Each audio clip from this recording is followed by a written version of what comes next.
Assalamualaikum warahmatullahi wabarakatuh. Salam guru penggerak, salam sehat dan semangat untuk kita semua, Bapak Ibu CGP seluruh Nusantara.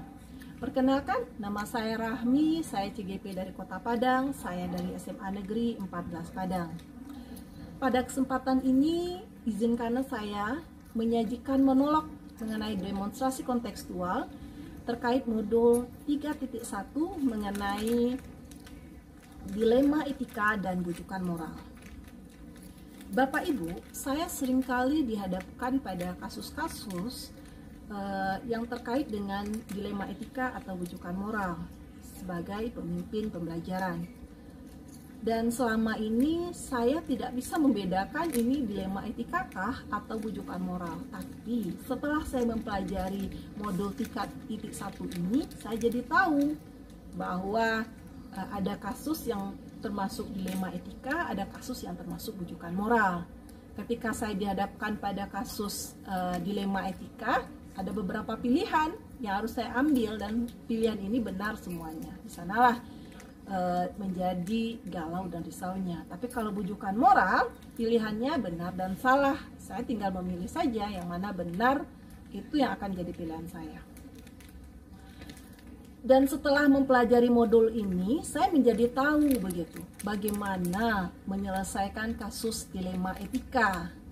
Dan saya akan berusaha menerapkannya dalam proses pembelajaran saya demi kelancaran proses pembelajaran saya sebagai pemimpin pembelajaran. Dan saya juga akan menerapkannya tentu saja dalam kehidupan sehari-hari, baik sebagai anggota masyarakat maupun sebagai individu dimanapun saya berada. Ilmu ini atau materi mengenai kasus penyelesaian kasus dilema etika ini akan saya coba transferkan kepada rekan sejawat. Bila mereka menghadapi kasus dilema etika, mereka juga dapat menyelesaikannya dengan 9 langkah yang sudah dipelajari pada modul 3.1. Kemudian adapun langkah awal yang akan saya ambil nantinya ketika saya dihadapkan pada kasus dilema etika, saya akan mencoba menerapkan 9 langkah yang sudah saya pelajari pada modul ini. Saya pertama sekali ketika saya menghadapi kasus dilema etika, saya akan melihat nilai-nilai apa saja yang bertentangan pada kasus saya tersebut. Kemudian saya akan melihat siapa saja yang terlibat dalam kasus tersebut.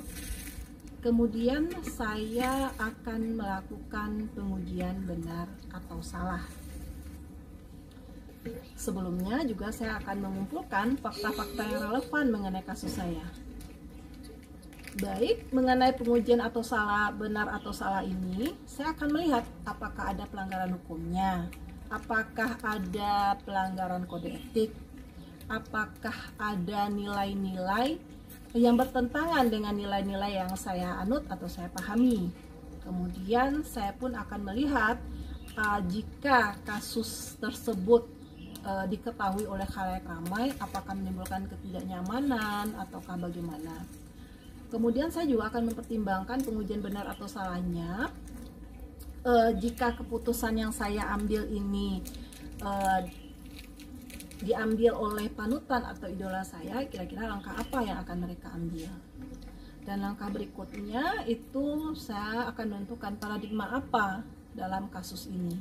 Apakah paradigma individu lawan masyarakat, apakah keadilan lawan rasa kasihan, ataukah kebenaran lawan kesetiaan, ataukah jangka pendek lawan jangka panjang. Samping itu saya juga akan menentukan prinsip apa yang saya anut. Apakah saya nantinya akan berpikir berbasis hasil akhir, apakah saya akan berpikir berbasis peraturan, apakah saya akan berpikir berbasis rasa peduli. Kemudian saya akan melakukan investigasi opsi trilema. Saya akan mencoba menemukan keputusan-keputusan yang lebih jitu gitu, yang lebih menarik di luar jangkauan dari keputusan yang diambil secara biasa. Kemudian samping itu Kemudian saya akan mengambil keputusannya, kemudian terakhir saya akan merefleksi keputusan yang saya ambil. Kemudian materi ini mengenai penyelesaian pengambilan keputusan sebagai pemimpin pembelajaran ini akan saya terapkan saat ini juga jika saya menghadapi kasus dilema etika dalam proses pembelajaran saya maupun dalam kehidupan sehari-hari. Kemudian siapa yang akan mendampingi saya? Jika kasus ini terjadi dalam proses pembelajaran sebagai pemimpin pembelajaran, maka saya akan didampingi oleh rekan kerja saya dan kemudian pihak-pihak atau pemangku kepentingan yang lebih berwenang mengenai kasus yang saya hadapi. Baiklah, demikian monolog saya Bapak Ibu. Terima kasih atas perhatiannya. Assalamualaikum warahmatullahi wabarakatuh. Tetap semangat dan sehat untuk kita semua.